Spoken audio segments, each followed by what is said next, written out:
Next topic है हमारा packing efficiency. Packing efficiency मतलब हमारा कितना परसेंट हमारी जो यूनिट सेल है वो इफ़िशियंट है, यानी उसमें कितना एटम है।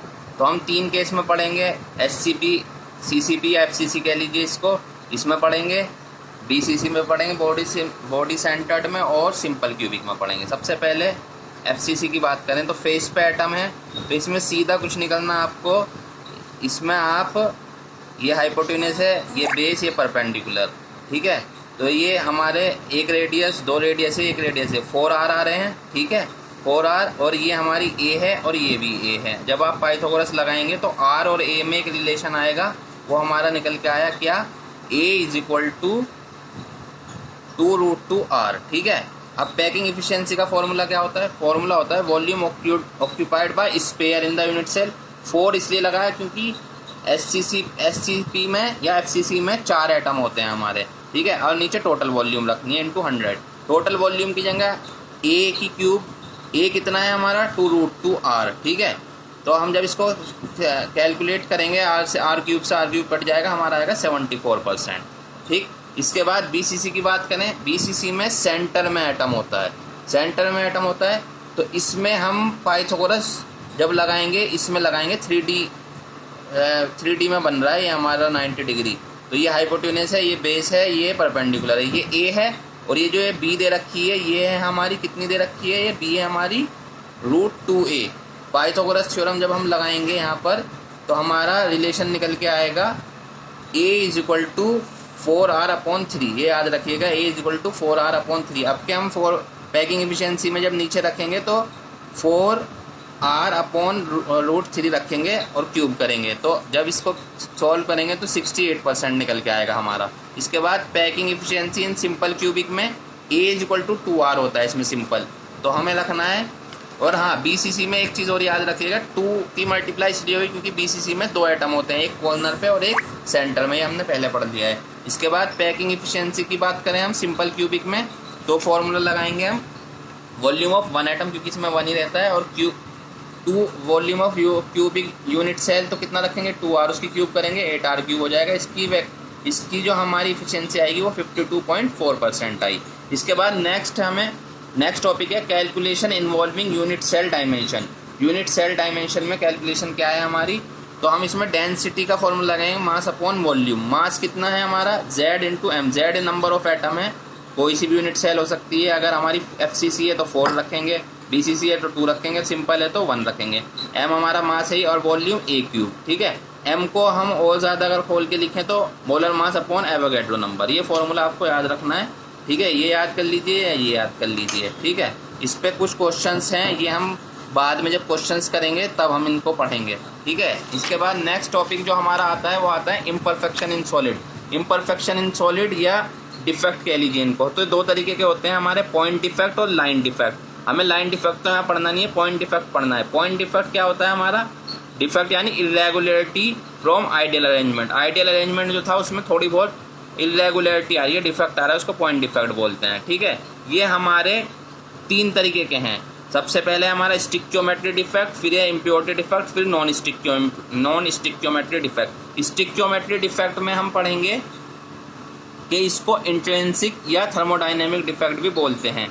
ये जो है हमारे 2 तरीके के होते हैं, वैकेंसी डिफेक्ट और इंटरस्टिशियल डिफेक्ट। वैकेंसी डिफेक्ट में क्या होता है, हमारे एटम जो है वैकेंट होता है, एटम अपनी पोजीशन छोड़ के गया रहता है, इसकी वजह से डेंसिटी भी इसमें कम हो जाती है, इसको वैकेंसी डिफेक्ट बोलते हैं। इंटरस्टिशियल डिफेक्ट में यहाँ पर देखें आप, इंटरस्टिशियल डिफेक्ट में यहाँ पर एक फालतू पार्टिकल या एटम आ गया, तो ये इंटरस्टिशियल साइड्स में आ रहा है, इंटरस्टिशियल डिफेक्ट बोलते हैं, ठीक है। इसमें डेंसिटी इंक्रीज हो जाएगी। इसी तरीके से ये तो दिखाते हैं ये वाले जो वैकेंसी और इंटरस्टिशियल डिफेक्ट है, नॉन आयनिक सॉलिड दिखाते हैं। आयनिक सॉलिड के अंदर इन डिफेक्ट को ही दूसरे नाम से हम जानते हैं फ्रैंकल डिफेक्ट या शॉर्टकी डिफेक्ट। फ्रैंकल डिफेक्ट क्या होता है, ये देखिए, ये पॉजिटिव चार्ज अपनी जगह छोड़ के दूसरे इंटरस्टिशियल साइड में आ गया, तो अपनी पोजीशन पे तो इसने वैकेंसी डिफेक्ट कर दी और दूसरी जगह पर इंटरस्टिशियल डिफेक्ट कर दी, इसको डिसलोकेशन डिफेक्ट भी बोलते हैं। डेंसिटी पे इसमें कुछ फर्क नहीं पड़ता क्योंकि ये अपनी जगह छोड़ के दूसरी जगह पर आया है, कहीं गया नहीं है। इसके बाद शॉर्ट की डिफेक्ट जो है, शॉर्ट की डिफेक्ट में हमारा इलेक्ट्रिक न्यूट्रलिटी बनाने के लिए पॉजिटिव और नेगेटिव चार्ज जो होता है वो इक्वली गायब रहते हैं, ठीक है। इसमें डेंसिटी हमारी कम हो जाती है।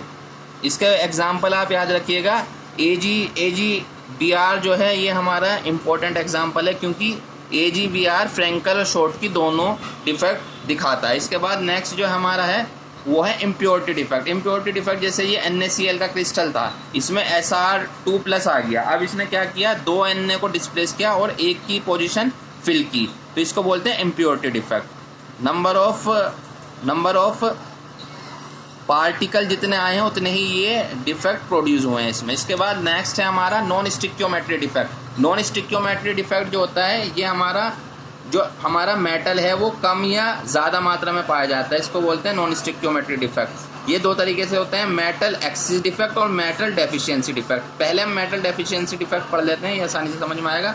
ये देखिए मेटल डेफिशिएंसी डिफेक्ट में क्या हो रहा है, Fe 0.93, जबकि पूरा Fe होना चाहिए था, पर 0.93 0.96 ये क्या है, यानी Fe पूरी मात्रा में नहीं पाया जा रहा है, इसको बोलते हैं मेटल डेफिशिएंसी डिफेक्ट। अगर एक्सिस की बात करें तो मेटल एक्सिस में यहाँ देखिए Zn1+X, यानी Zn1 तो था ही, Zno होना चाहिए था, पर प्लस X, यानी ये ज़्यादा मात्रा में पाया जा रहा है यहाँ पर, ठीक है। इसी तरीके से एनायनिक वैकेंसी के कारण मेटल एक्सिस डिफेक्ट, ये तो कैटायन ज़्यादा हो गया, क्योंकि यहाँ पे O एनायन है और Zn कैटायन है, तो ये कैटायन ज़्यादा हो रहा है, metal excess due to cationic extra cation. और ये है metal excess defect due to anionic vacancy. Anionic vacancy कैसे होगी, जैसे हमारा ये NaCl का क्रिस्टल है, Na पॉजिटिव है और ये माइनस वाला Cl है, तो यहाँ पर सोडियम वेपर का एटमॉस्फेयर दिया, यानी सोडियम है बाहर, तो यहाँ से Cl उससे रिएक्ट करने के लिए जाएगा और अपनी पोजीशन वैकेंट कर देगा, और Na का जो इलेक्ट्रॉन Na छोड़ेगा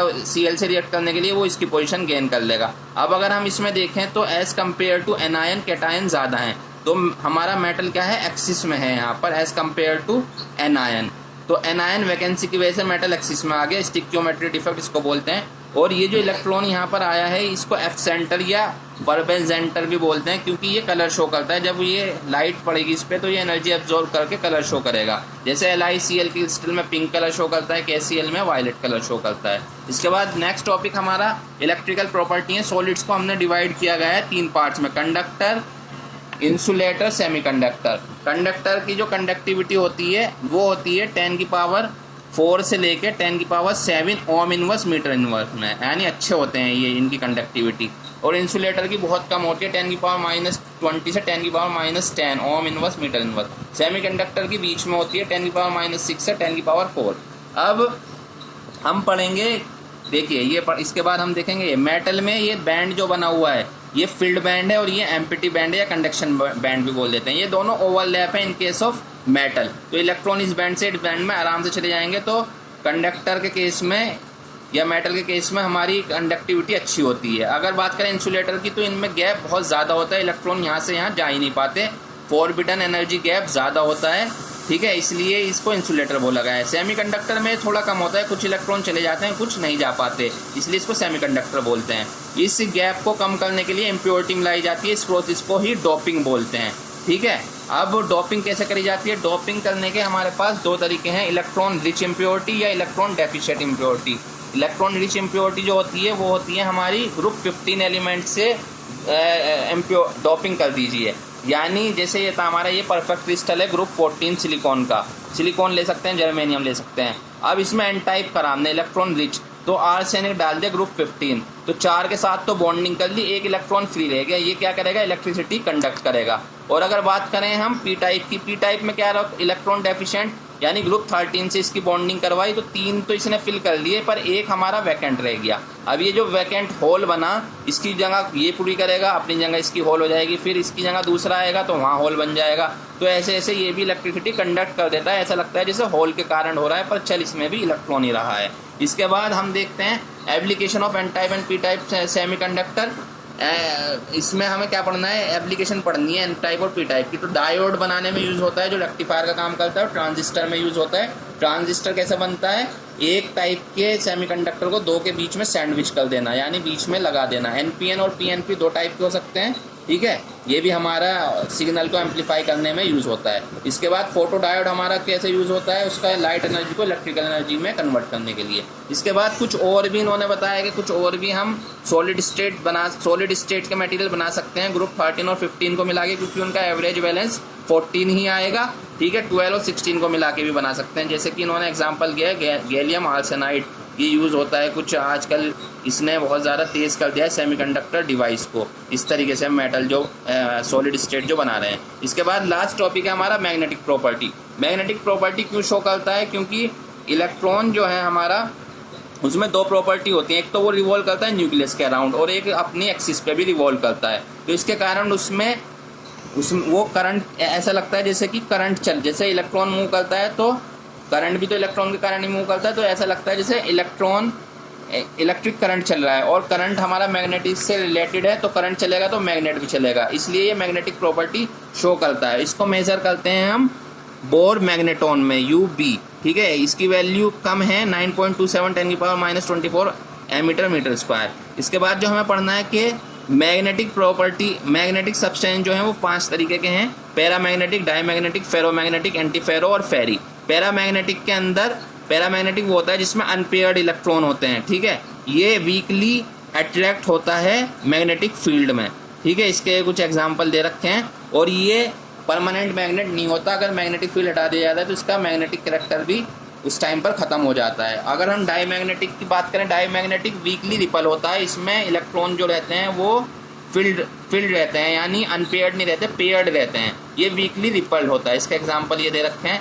फेरोमैग्नेटिक, ये कुछ ऐसे सब्सटेंस है जो बहुत ज़्यादा हाईली अट्रैक्ट होते हैं मैग्नेटिक फील्ड में, जैसे इसका एग्जांपल आयरन, कोबाल्ट, निकल दे रखे हैं। ठीक है, ये। इसके बाद हमें एक टॉपिक का पढ़ना है इसमें, डोमेन। डोमेन क्या होता है, सॉलिड स्टेट के अंदर मेटल आयन जो होते हैं वो ग्रुप कर लेते हैं इनटू स्मॉल रीजन में, एक स्मॉल रीजन में ग्रुप कर लेते हैं मेटल आयन, उसको बोलते हैं डोमेन। जैसे कि यहाँ दिखा रखा है, ये डोमेन्स दिखा रखे हैं। तो फेरोमैग्नेटिज्म में ये जब मैग्नेटिक फील्ड में जाते हैं एक ही डायरेक्शन में अलाइन हो जाते हैं और स्ट्रॉन्ग मैग्नेटिक फील्ड बनता है।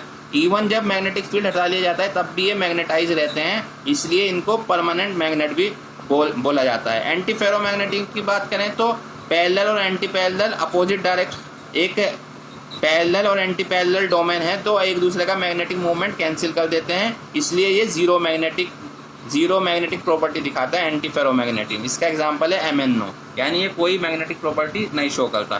फेरी मैग्नेटिज्म की बात करें अगर हम, फेरी मैग्नेटिज्म में कुछ ज़्यादातर एक डायरेक्शन में और कुछ दूसरी डायरेक्शन में है, तो इसमें मैग्नेटिज्म कम होता है, वीकली अट्रैक्ट होते हैं मैग्नेटिक फील्ड में एज कम्पेयर टू फेरोमैग्नेटिज्म कम होते हैं।